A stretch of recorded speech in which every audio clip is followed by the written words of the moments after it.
હોય બરાબર, ફરિયાદી અને આરોપી બંને પક્ષકાર હોય વિદ્યાર્થી મિત્રો, પરંતુ અહીંયા કાયદા કરતા લોક સમજણથી વધારે ચુકાદો નહીં પરંતુ નિર્ણય લેવામાં આવે છે, બરાબર સમજો.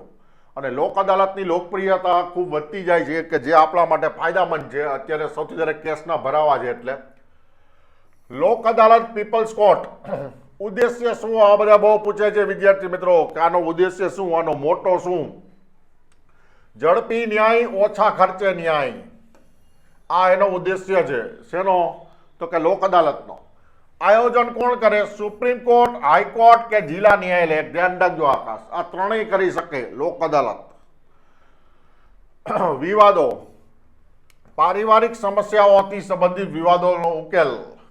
કોણ સામેલ? આ પણ એક મહત્વનું છે. કોણ કોણ સામેલ હોય? તો કે એક ન્યાયાધીશ હોય લોક અદાલતમાં, એક વકીલ હોય અને એક સમાજ સેવક હોય, સામાજિક કાર્યકર હોય.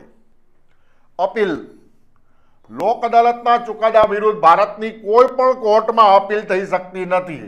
શરૂઆતમાં જ મેં તમને કીધેલું કે લોક અદાલતની અંદર નિર્ણય અપાય છે, ચુકાદો અપાતો નથી. સમજૂતીના આધારે નિર્ણય થાય છે. બંને પક્ષકાર ત્યાં સમજૂતી કરવા તૈયાર થઈ ગયા હોય છે. હવે બરાબર સમજો, ચુકાદાને કોર્ટમાં પડકારી શકાય, ઉપલી કોર્ટમાં, સમજૂતીને ન પડકારી શકાય, બરાબર. અને એક એવી હોય મ્યુચ્યુઅલ હોય, પારસ્પરિક સમજદારીના આધારે એ લોકો કોઈ એક નિર્ણય પર પહોંચ્યા હોય.